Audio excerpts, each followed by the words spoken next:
Okay, so guys, now let's start a new topic, that is system of linear simultaneous equation या फिर system of simultaneous linear equation. अब ये जो topic है guys, it's a topic which is related to matrices as well as determinants. ठीक है, तो दोनों टॉपिक से रिलेटेड है ये.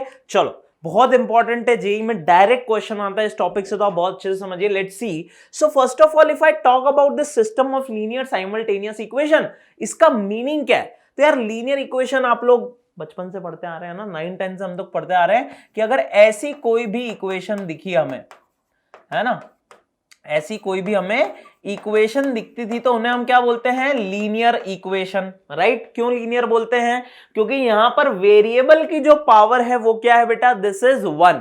ओके, तो ये क्या हो गई? एक लीनियर इक्वेशन इन 2 वेरिएबल. कितने वेरिएबल हैं? 2. दिख रहा है आपको, x और y. और यहां पर क्या है? यहां पर गाइज आपके पास 2 लीनियर इक्वेशन है, तो इसे हम बोलते थे pair of linear equations in 2 variable. ठीक है, तो यहां पर क्या होगा गाइज? अगर मैं इन दोनों इक्वेशंस को सॉल्व करना चाहता हूं, है ना, ऐसे क्वेश्चन आपने किए होंगे, सॉल्व दिस पर्टिकुलर इक्वेशंस. तो सॉल्व करने का क्या मीनिंग है? बेसिकली सॉल्व करने का ये मीनिंग है, I want to find a value of x and y which is satisfied by both the equations, जो दोनों ही इक्वेशन को सेटिस्फाई करे. तो guys, there are multiple methods to do it. आपके पास सब्स्टिट्यूशन होता था, आपके पास एलिमिनेशन मेथड होता था, क्रॉस मल्टीप्लिकेशन मेथड होता था. राइट? इन तीनों में से कोई सा भी मेथड हम यूज करते थे और x और y की वैल्यू निकाल लेते थे. राइट? तो this is a system of linear equation. इसको हम क्या बोलेंगे? ये सिस्टम ऑफ लीनियर इक्वेशन है इन 2 वेरिएबल्स. ऐसे ही गाइज, अगर मैं लीनियर इक्वेशन ले लूं 3 वेरिएबल में बेटा, तो वो कुछ इस तरह से आ जाएगी क्या?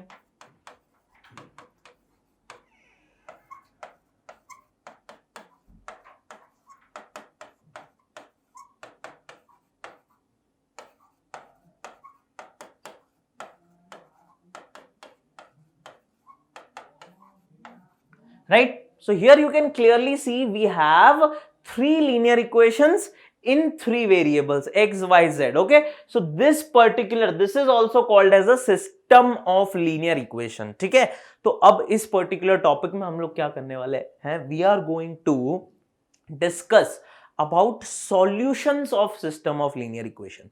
ठीक है, सॉल्यूशन की बात करें, that means x y z की क्या वैल्यूज होंगी जो तीनों इक्वेशन को सेटिस्फाई करे. तो गाइस, अगर सिर्फ सॉल्यूशन हमें निकालना होता है तो आप यहां पर एलिमिनेशन सब्स्टिट्यूशन से भी सॉल्व कर सकते हो. But guys, here we have 2 very important methods जिनका यूज करके हम लोग system of linear equation solve करते हैं. ठीक है, तो उनमें से जो फर्स्ट मेथड होता है वो होता है हमारा guys using the matrices, that is called as the matrix method, और you can call it as Gauss Jordan method. ठीक है, this is the first method.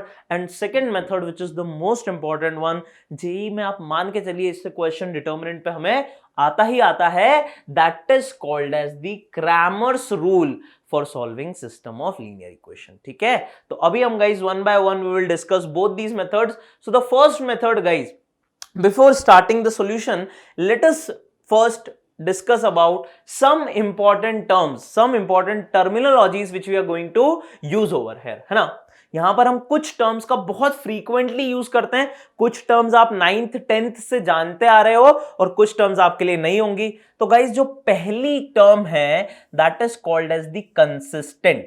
तो देखो, कंसिस्टेंट का मतलब मैं क्या बोलना चाह रहा हूं, वी विल से, तो हम यहां पर बात कर रहे हैं सिस्टम की, system of linear equation की. So a system of linear equation is called consistent if there exists a solution for that. ठीक है, किसी भी लीनियर इक्वेशन का जो सिस्टम है, ठीक है, उसे हम क्या बोलेंगे कि वो सिस्टम कंसिस्टेंट सिस्टम होगा अगर उस सिस्टम का कोई भी सॉल्यूशन आ रहा है, वो चाहे यूनिक हो या फिर इनफाइनाइट. अच्छा, पहली बार आप लोग ध्यान रखिए, अगर आपको याद हो तो हम जब सिस्टम ऑफ लीनियर इक्वेशंस, अगर मैं 2 वेरिएबल की बात करूं बेटा, तो यहां पर कितने टाइप के सॉल्यूशन पॉसिबल होते थे? Can you imagine, can you recall it? So either you can have unique solution, है ना, या तो हमारे पास एक unique value of x and y होता था जिसे हम लोग इंटरसेक्टिंग लाइंस भी बोलते थे, क्योंकि यार ये क्या है, a1x plus b1y equal to c1 is what? It is a straight line.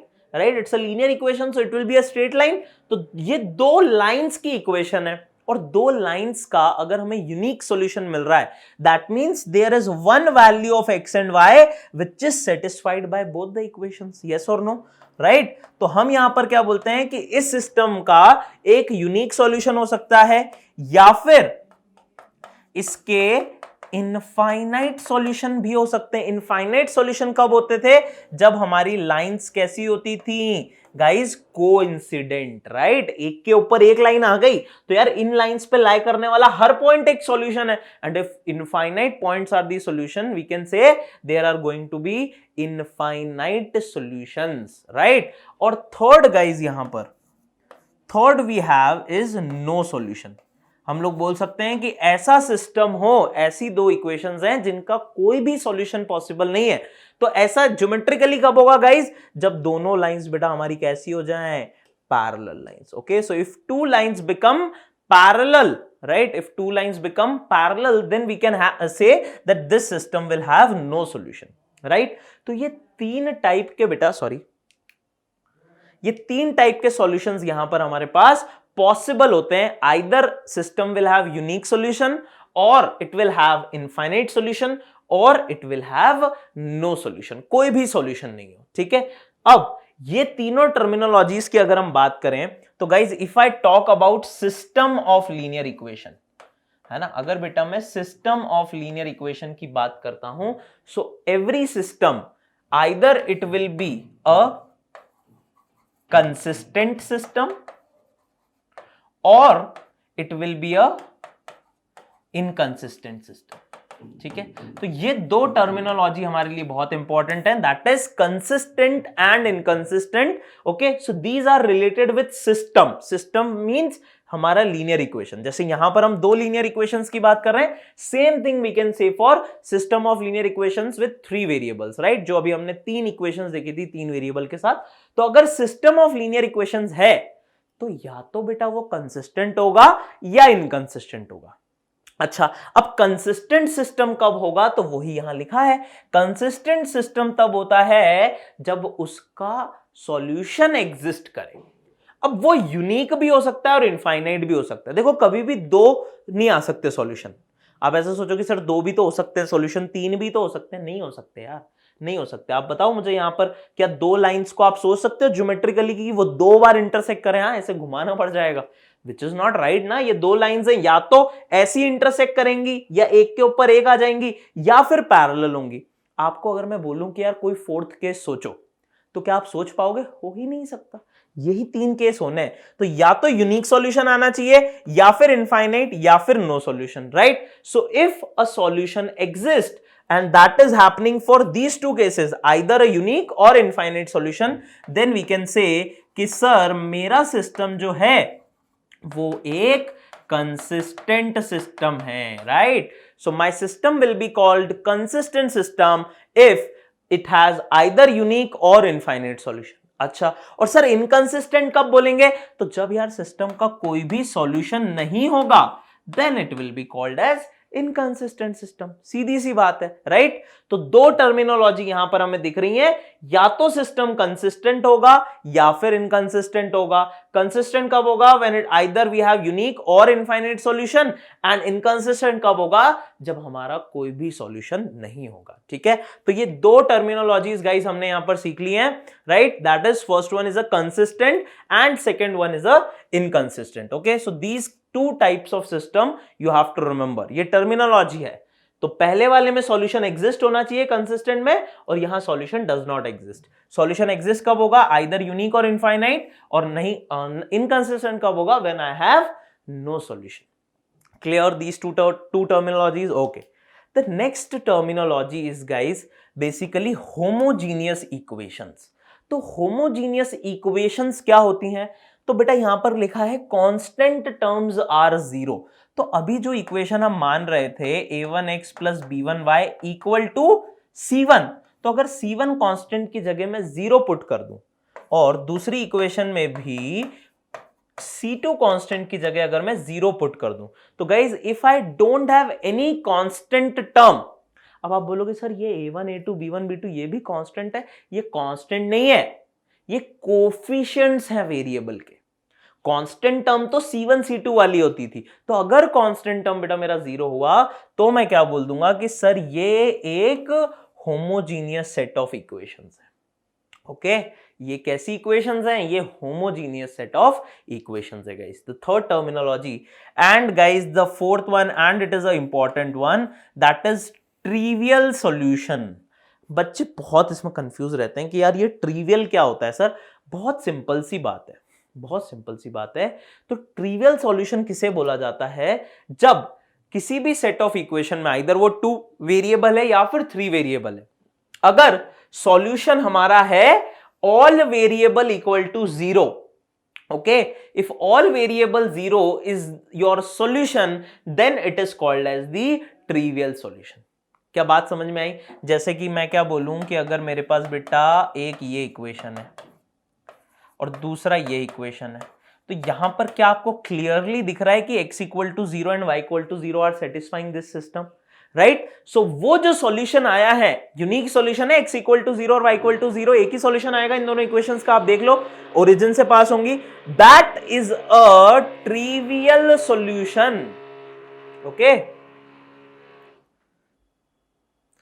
Okay, so here we have discuss कि ट्रिवियल सॉल्यूशन कब आएगा? जब हमारे इक्वेशंस में सारे variable equal to 0 is the only solution, right? इसे हम क्या बोल देते हैं? Trivial solution. जैसे यहां पर क्या है, आपको दिख रहा है कि यार x equal to 0 and y equal to 0 is the solution, right? तो इसे हम क्या बोलेंगे कि ये ट्रिवियल सॉल्यूशन है। मतलब ये सिर्फ यार एक नाम दे दिया गया है ना, x equal to 0, y equal to 0 या z इक्वल टू 0, अगर 3 वेरिएबल हैं तो 0 0 0 वाला जो सॉल्यूशन है उसको एक अलग सा नाम दे दिया गया है, जैसे दैट इज ट्रिवियल।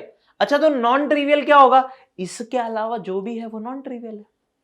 अगर ये ट्रिवियल है तो इसके अलावा जो भी सॉल्यूशन है, मतलब अगर ऐसा हो गया कि 1 2 0 या फिर 2 3 -1, कुछ भी, ठीक है, इसके अलावा 0 0 0 के अलावा जो भी सॉल्यूशन होगा उसको हम क्या बोल देंगे बेटा? उसको हम बोल देंगे कि वो कैसा सॉल्यूशन है sir? It is non trivial. ठीक है, it is non trivial solution. Okay, so guys these are the important terms which you have to remember. ठीक है, दोनों मैट्रिक्स मेथड के लिए भी और अपना डिटर्मिनेंट मेथड के लिए भी ये कुछ टर्मिनोलॉजी है जो हम सिस्टम ऑफ लीनियर इक्वेशन में यूज करते हैं। अब गाइस हम लोग स्टार्ट करते हैं हमारा first method, that is the matrix method of solving system of linear equation. Okay, so guys if I have a system of linear equation something like this, that is a1x plus b1y plus c1z equal to d1, a2x plus b2y plus c2z equals to d2 and a3x plus b3y plus c3z equals to d3। ठीक है, तो हमें क्या मिल रहा है? यहां पे 3 equations है। अच्छा, अब इन 3 इक्वेशन को ध्यान से देखो, तो क्या मैं इसे ऐसा लिख सकता हूं गाइस? अगर मैं एक मैट्रिक्स कुछ इस टाइप से ले लेता हूं,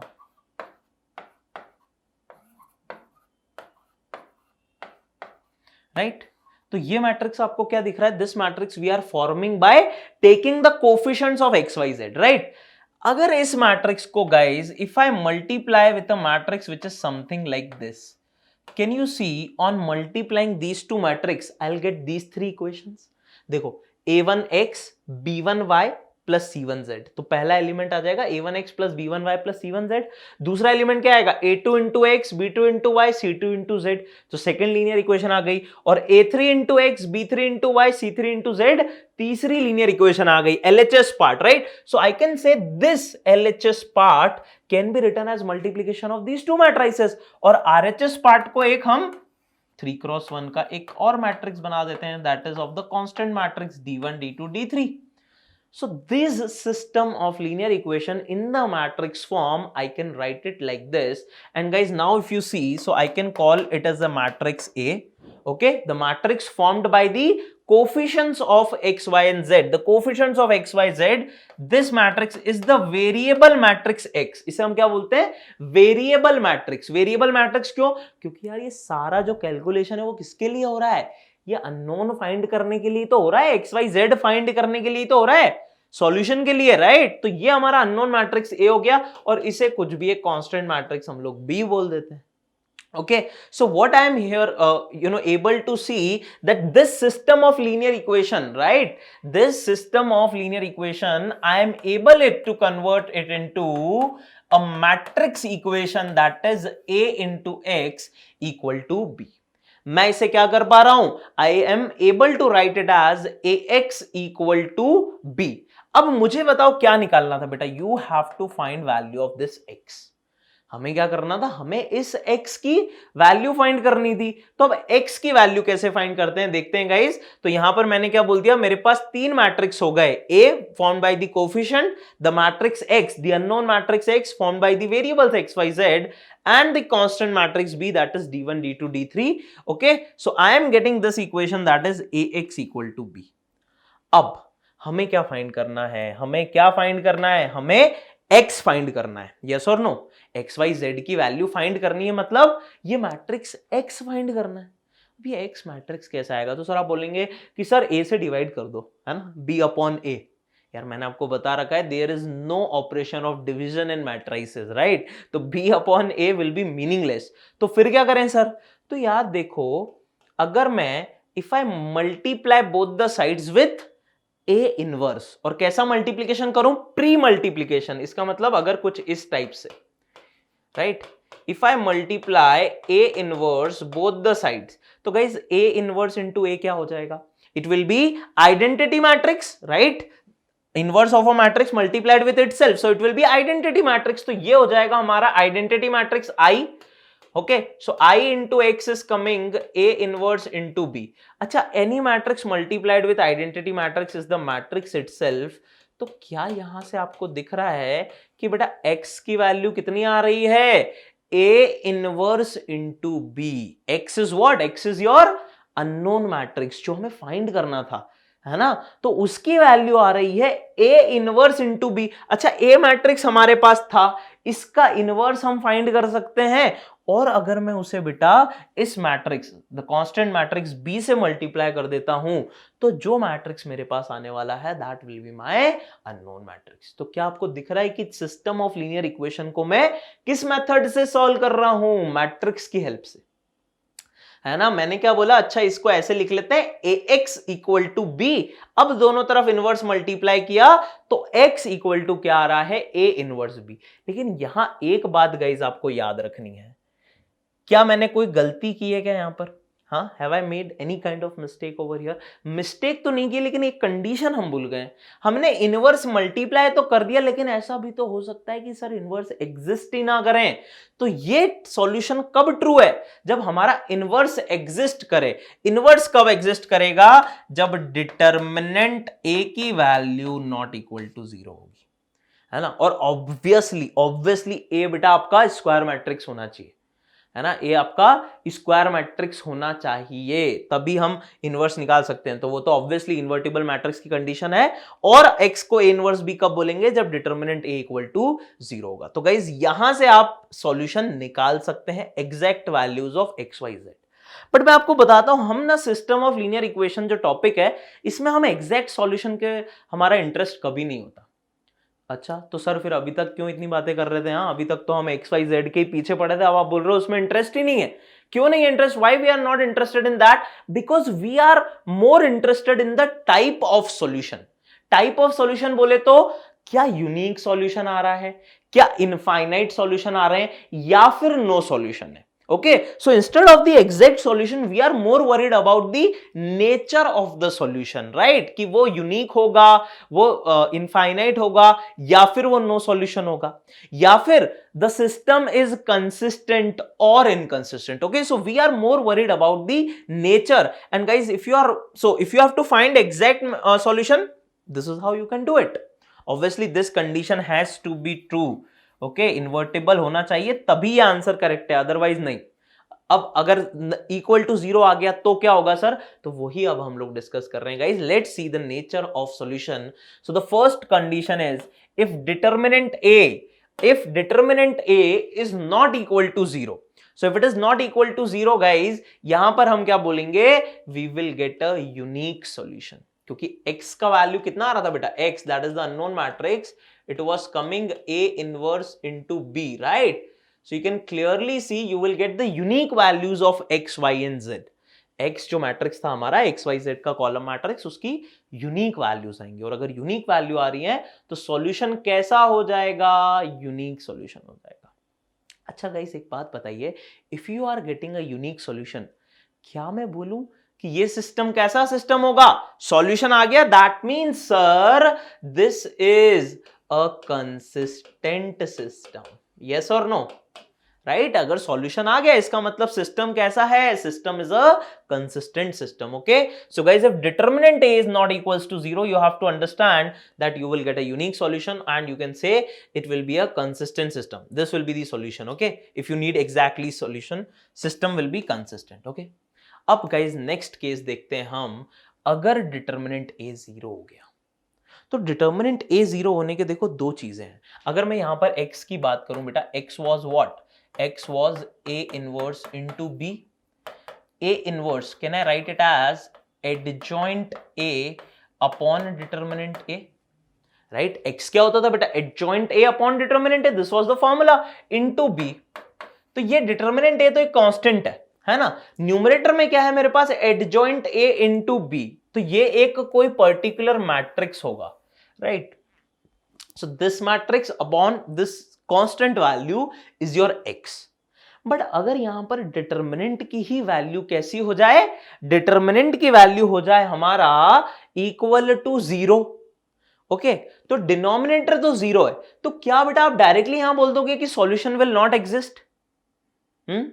क्या आप डायरेक्टली यहां पर बोल देंगे कि सॉल्यूशन विल नॉट एग्जिस्ट? नहीं, यहां पर दो केसेस बनते हैं। अगर डिटर्मिनेंट a की वैल्यू 0 है, then we will go into finding out the value of this adjoint a into b। Okay, तो गाइस अगर मैं बोल रहा हूं कि डिटर्मिनेंट a इक्वल टू 0 है, तो पहला पॉइंट तो क्लियर है कि a इनवर्स एग्जिस्ट नहीं करेगा, और दूसरा पॉइंट यह है कि अब हम इसीलिए फाइंड करने वाले हैं एडजॉइंट a इनटू b की वैल्यू। मैंने अभी आपको बताया था adjoint a into b, x is equal to adjoint a into b upon determinant of a आ रहा था। तो अब हम क्या करेंगे, एडजॉइंट a इनटू b की वैल्यू फाइंड करेंगे अगर ये वैल्यू इक्वल टू 0 आ जाती है guys. Okay, if this values comes equals to 0, then system has many, infinitely many solution. क्यों सर, क्या हो गया ये? देखो मैं क्या बोल रहा हूं कि अगर adjoint a into b 0, that means it's a matrix guys, obviously it will be a null matrix. Okay, so if you get a null matrix in the denominator, right, if you get a null matrix in the numerator and divided by a 0, so guys there can be infinite many solution for that particular equations. Okay, that you have to understand. Okay, तो x को हम जो लिखते थे कि ये होगा a inverse into B, और you can call it as adjoint of a into B divided by determinant of a। तो अगर ये matrix equal to null matrix आ जाता है, ओके, ये सारी डिस्कशंस हो रहा है जब डिनोमिनेटर तो ऑब्वियसली 0 है ना, तो अगर डिनोमिनेटर 0 है तो हम डायरेक्टली ये नहीं बोल सकते कि सिस्टम कैसा होगा, हाँ मतलब there will be no solution, we will check the numerator that is adjoint a into b, अगर वो नल मैट्रिक्स के बेटा इक्वल आता है, alright, if it becomes equal to null matrix, then what we will say, then we will say the system, this system will have how many solution, this will have infinitely many solution. Okay, this will have infinitely many solution, और guys अगर infinite solution है मतलब solution तो है, infinite है मतलब there exist a solution, and that's why it's a consistent system. Okay, so guys first one was when determinant a is not 0, तो there will be a unique solution, system consistent. अगर determinant a 0 है तो दो condition आप check करोगे, adjoint a into b, अगर ये भी नल मैट्रिक्स के इक्वल है, 0 means if it is also null matrix, then the system will have infinite solution, and again I will call the system as consistent. अब जो third case है, अगर determinant adjoint a into b, if this is not equal to null matrix, that means there is something in the numerator, let's suppose something like this, I'm just taking an example, right, this is not a null matrix divided by something 0, so guys can you see the elements will be 2 upon 0, 3 upon 0, something like that, which will not be defined. Okay, oh sorry, it will be a you can say column matrix है, तो आप 1 cross 3 का matrix लो, 3 cross 1 sorry, या it will be something like this. तो यहां अगर आप 0 से डिवाइड करते हो तो देखो यार ये एलिमेंट, ये चीज क्या है, this will be not defined. 0 upon 0 is basically guys a indeterminate form we have seen, लेकिन something finite upon 0 ये तो not defined है। और अगर ऐसा कुछ आ गया guys, then in that case we say we get no solution of the system, okay? So then the system will have no solution. Then the system will have no solution, and guys this system then it will be called as the inconsistent system. It will be called as what? It will be called as your inconsistent system, okay? तो guys matrix method में तीन चीजें हैं हमारे पास, okay? Unique solution, आपका infinite solution, and you know the no solution part. So आपको कैसे प्रोसीड करना है? So just remember this thing that sir x जो होता है वो a इनवर्स इनटू b होता है, okay? This is how I can find the unknown matrix x, right? But here some things I have to remember. If determinant A becomes equal to 0, not equal to 0, then I'll get a unique solution, or you can say I'll get a consistent system, है ना? अगर determinant A not 0 है तो मैं unique solution मिलेगा और system को मैं consistent बोल दूंगा, वो तो obvious है। लेकिन अगर determinant A equal to 0 हो गया, then it gets into two parts. It will break into two parts. Then I have to check a second condition, that is adjoint of A into B. इसका value क्या आ रहा है? अगर adjoint A into B null matrix है, ठीक है, अगर ये नल मैट्रिक्स है, so guys 0, you can just see 0 upon 0, so that will give you infinite solution. कैसे सॉल्यूशन आ जाएंगे बेटा? Infinite solution. और अगर एडजॉइंट A into B ये नॉट इक्वल टू 0 होता है, not equal to null matrix, something finite matrix upon 0, so this will give you know solution. And guys in this case the system will be consistent, okay? In this case the system will be consistent, but in this case the system will be inconsistent,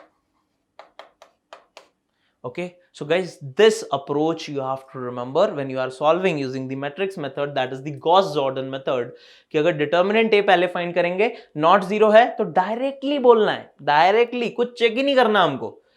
अगर solution exact नहीं find करना है, वरना तो फिर adjoint into B यहां भी find करना पड़ेगा अगर एग्जैक्ट एक्स वाई जेड का वैल्यू चाहिए। बट अगर आपको सिर्फ नेचर पे कमेंट करना है तो आप देख लो कि यार डिटर्मिनेंट ए क्या आ रहा है। अगर नॉट 0 आ गया तो बहुत ईजी, हम बोल देंगे कि सर यूनिक सॉल्यूशन होगा and it will be consistent system. अगर डिटर्मिनेंट ए 0 आ गया तो फिर एक और स्टेज फर्दर डाउन जाना पड़ेगा, फिर आप कैलकुलेट करोगे एडजॉइंट ए इनटू बी। अगर ये नल मैट्रिक्स आ गया तो इनफाइनाइट सॉल्यूशन, कंसिस्टेंट सिस्टम। अगर ये not equal to null matrix आया तो हम बोलेंगे कि सर नो सॉल्यूशन होगा, इसका मतलब inconsistent system. So that is all, like this is all your Gauss Jordan method, that's it, nothing else, है ना? ए बी सी एक्स क्या होते हैं ये तो पता है ना आपको। A matrix is the coefficient matrix, B is the constant part, right, d1 d2 d3, और x is the variable matrix x y z, that's it. So this is the whole summary of our Gauss Jordan method बेटा, okay? चलो अब हम guys इस पे based question देख लेते हैं कैसे अप्लाई करना है कॉन्सेप्ट। तो guys solve the system using matrix inverse. तो यहां क्या बोल दिया गया है कि यार इस सिस्टम को सॉल्व करो यूजिंग द मैट्रिक्स इनवर्स, इसका मतलब गॉस जॉर्डन मेथड से। तो देखो सॉल्व करने का मतलब है यहां हमें x y z exactly find करना है, ठीक है? चलो तो गाइज इसको अगर मैं मैट्रिक्स मेथड के फॉर्म में लिखना चाहूं, first of all, so A matrix will be the coefficient matrix, that will be 1 1 1 1 minus 1 1 and 2 1 minus 1। ये हमारा कैसा मैट्रिक्स है? ये हमारा मैट्रिक्स ए हो गया, राइट बेटा? The coefficient matrix A. Then the variable matrix x y z, and then the matrix B, that is your 6 2 and 1, right, the constant matrix। तो ये ax equal to b आ गया। अब guys यहां से अगर आपको x चाहिए, that is this matrix, तो वो किसके इक्वल होगा? that will be equal to the inverse of this matrix, right, a inverse into b। अच्छा a inverse को क्या लिखोगे आप? adjoint of a upon determinant a into b। तो सबसे पहले हम गाइज यहां फाइंड करते हैं determinant of A. So guys determinant of A that will be determinant of this matrix, guys. Okay, so this matrix determinant can I write directly? Okay, I'm not again writing it inside, you know, the determinant portion. You can just calculate it over here. So it will be what? 1 into -1 into -1 1, 1 minus 1 0, बहुत ही बढ़िया. Then -1 into -1 into 1 -1, 2 into 1 is 2. तो -1 -2 कितना हो गया? Minus का 3 हो गया. और लास्ट में कितना आ रहा है? 1 into 1 माइनस ऑफ -2. तो 1 into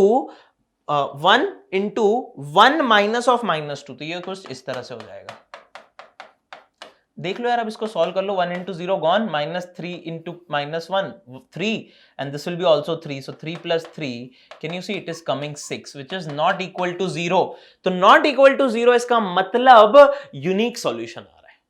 There is a unique solution. ये मैं कंफर्म यहीं से बोल सकता हूं कि सर कैसा सॉल्यूशन होगा इस सिस्टम का? तो यूनिक सॉल्यूशन होगा. तो अगर आपसे कोई पूछता है गाइज, अगर मैं इस क्वेश्चन को, ये क्वेश्चन को अगर मैं आपको दे देता कि identify whether this system will have a unique solution, option A, option B infinite solution, option C no solution, या डी नन ऑफ दीज, या डेटा इनसफिशिएंट, कुछ भी, तो आप इतना बस पार्ट करने के बाद बोल सकते थे कि यूनिक सॉल्यूशन होगा. क्यों? क्योंकि डिटर्मिनेंट ए जो आ गया है वो इक्वल टू 0 आ गया है. ठीक है, अब मुझे क्या फाइंड करना है? अच्छा, और एक और ये हो सकता था कि सिस्टम कैसा है. तो यार अगर यूनिक आ गया तो क्या सिस्टम को बेटा डायरेक्टली बोला जा सकता है कि सर वो तो कंसिस्टेंट ही होगा, right? Because there is a solution, and if there is a solution the system has to be consistent. Okay, so this type of question can be solved just by doing this. देखो 2 steps करिए, उसमें से भी ये वाली आपको लिखना जरूरी नहीं है. आप तो डायरेक्टली बस डिटर्मिनेंट बताओ, इतना क्यों लिखना है? हमें डिटर्मिनेंट ए की वैल्यू से ही मिल रहा है कि यूनिक सॉल्यूशन है या नहीं. अब यूनिक सॉल्यूशन आ गया, लेकिन हमें यार देखो सिस्टम को सॉल्व करना है, मतलब एक्स वाई जेड फाइंड करना है, तो कैलकुलेशन करनी होगी. तो कैलकुलेशन क्या करेंगे? तो x को हमने लिखा था adjoint a into B upon determinant a. This is 6. Now just calculate guys adjoint a into B. So guys this matrix, इसका अब एडजॉइंट फाइंड करना होगा, जो कि थोड़ा सा लेंदी होता है, राइट? लेकिन हम लोगों ने cofactor, adjoint is what? Cofactor transpose. So I'll say X will be the cofactor matrix का transpose. So let's start finding the cofactors. So C11 guys, वो कितना हो जाएगा? 1 minus 1, ये 0 हो गया. C12 guys, so 1 2, so -1 -2, that will be -3, but with a sign change because it is 1 2, so it will be 3. Then C13, okay, so C13 first row third column gone, 1 plus 2 3, sign will be same, so it will be 3. Then C21 आएगा बेटा, right? Second row first column, -1 -1, it will be -2, but because odd number है, 2 plus 1 is odd, तो sign change होके ये 2 आ जाएगा. C22 बेटा, sign will be same, 2 2, so it will be -1 -2, that will be -3. And then C23, तो ये कितना आ जाएगा? 2 3, 1 -2, that will be -1, but with a sign change, so it will be +1. Then C31, third row first column, 1 plus 1, तो ये हो गया 2, right? ये कितना आ गया? 2 आ गया. अब इसके बाद नेक्स्ट क्या है? C32, तो वो कितना हो जाएगा? थर्ड रो सेकंड कॉलम, 1 -1 0, और 0 का यार साइन चेंज करेंगे तो भी 0 ही रहने वाला है, right? And C33, -1 -1 is -2, no sign change, so it will remain -2. तो देख लो बेटा, आ गया है आपके पास cofactor matrix. Okay, so this cofactor matrix का अगर ट्रांसपोज लेते हैं तो हमें this is not x, sorry, this is not x, this is just adjoint of a यार. ये एडजॉइंट a है, अभी b से भी मल्टीप्लाई करना है, फिर a डिटर्मिनेंट a से डिवाइड करेंगे तब x आएगा. तो ये कोफैक्टर मैट्रिक्स है. So you know you can just right it. अब इसका ट्रांसपोज ले लो, तो देखो एडजॉइंट a कितना आ जाएगा? It will be 0 3 3, that will be the first column if you see. Okay, so here I am writing, so adjoint A cofactor matrix का transpose था, इसीलिए 0 3 3 बेटा यहां आ जाएगा. जो फर्स्ट रो थी कोफैक्टर की, वो फर्स्ट कॉलम यहां बन गया, राइट? अच्छा, सेकंड रो क्या हो जाएगी? देखो यहां पर 2 -3 1, तो इसका फिर से ट्रांसपोज लेंगे तो ये हमारा कॉलम हो जाएगा, दैट इज 2 -3 and 1. और गाइज लास्ट रो जो है हमारा वो कितना है? यहां पर 2 0 and -2, तो लास्ट कॉलम कितना हो जाएगा? 2 0 and -2. So this is my adjoint of A. अब B मैट्रिक्स क्या था? तो B मैट्रिक्स गाइज यहां पर हमारे पास था 6 to 1, योर कांस्टेंट मैट्रिक्स, तो वो हम यहां पुट कर देंगे. एडजॉइंट A into B करना है ना, तो एडजॉइंट A into B, तो ये हो जाएगा 6 to 1. So if you calculate guys, this is a multiplication symbol, row by column matrix multiplication. 6 into 0 0, 2 into 2 4, plus 2 into 1, that will be 6. 3 into 6 18, minus 3 to just 6, so 18 minus 6 is 12. 0 into 1 is 0, तो ये हो जाएगा 12. Then 3 into 6 18, 1 into 2 2, तो 18 plus 2 20, और minus 2, तो ये भी आ गया 18. तो ये हो गया एडजॉइंट A into B. तो x निकालने के लिए क्या करना होगा? इसे डिवाइड करना होगा डिटर्मिनेंट A से, जो कि था 6.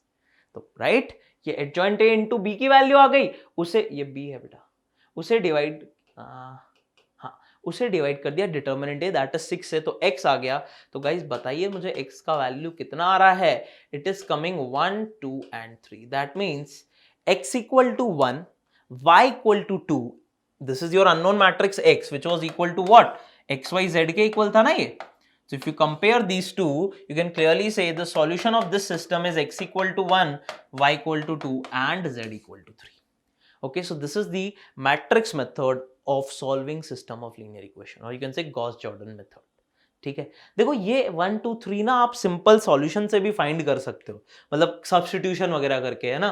जैसे यहां से आप पुट कर सकते हो कि यार x प्लस जेड की वैल्यू y प्लस 2 है, दिख रहा है आपको, तो y प्लस 2 x प्लस जेड यहां पुट करोगे तो 2y plus 2 equal to 6, 2y equal to 4, तो y इक्वल टू 2 वहीं से आ जाएगा. फिर पुट करोगे तो एलिमिनेशन सब्स्टिट्यूशन से भी बहुत इजीली फाइंड किया जा सकता है.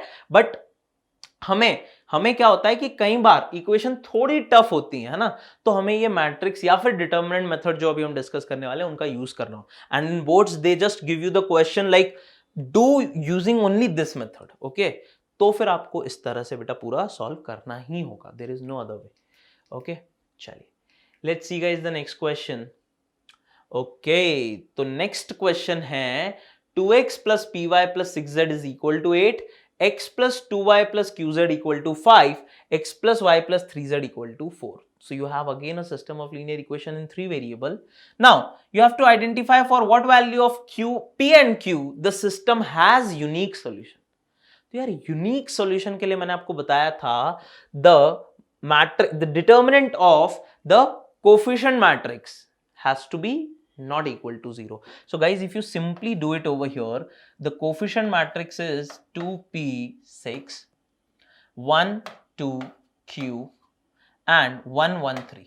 This is the coefficient matrix. इसका determinant value अगर not equal to 0 है तो फिर this system will have unique solution. Yes or no? तो बस इसे सॉल्व कर लेते हैं यार. तो ये कितना आ जाएगा? 2 into 6 minus q minus p into 3 minus q, right? Simple matrix determinant expansion, and plus 6 into 1 minus 2, that will be minus 1. तो 6 into minus 1 वो minus 6 हो जाएगा. We want this to be not equal to 0. So guys, this is coming 12 minus 2q minus 3p plus pq minus 6 not equal to 0. ठीक है, तो यहां पर guys हमें PQ में कुछ इस टाइप का इक्वेशन मिल रहा है. And if you simplify this, so I am getting PQ, right, ये टर्म है PQ, then minus 3P minus 2Q and 12 minus 6, that is plus 6 not equal to 0. तो आप देखिए यहां पर guys we are getting equation in 2 variables. Okay, so अब इसे solve कैसे करते हैं? तो यार जनरली आपको यहां पर guys we will try to make factors. Okay, जब भी इस तरह से 2 वेरिएबल्स में सिंगल इक्वेशन होती है तो वहां फैक्टर्स की फॉर्म में वो स्प्लिट होती है मोस्ट ऑफ द टाइम्स. तो क्या यहां पर हम फैक्टर्स कर पाएंगे? तो देखो guys, from the first 2 terms can I take p as common, right? If I take p as common in the factor, I'll get q minus 3, right? And from the last 2 term, can I take minus 2 common? So again it will become q minus 3 equal to not equal to 0. So finally, can you see the factors are coming p minus 2 into q minus 3 not equal to 0. तो अब आप answer क्या बोलेंगे? हाँ, can you say, will you say p equal to 2 and q equal to 3 is the answer? नहीं, यार उस case में तो ये 0 हो जाएगा, हमें नॉट इक्वल टू 0 चाहिए। तो ये चीज नॉट इक्वल टू 0 कब होगी? जब P नॉट इक्वल टू 2 हो और Q नॉट इक्वल टू 3 हो, क्योंकि इनमें से अगर एक भी केस इक्वल हो गया तो फिर प्रोडक्ट 0 हो जाएगा। तो हम क्या बोलेंगे, if you want unique solution then P should not be equal to 2 and Q should not be equal to 3। ठीक है, P 2 के इक्वल नहीं होना चाहिए और Q 3 के इक्वल नहीं होना चाहिए, then only this system will give me a unique solution। तो सिंपल डिटर्मिनेंट वैल्यू हमें कैलकुलेट करना था for the coefficient matrix guys. Okay,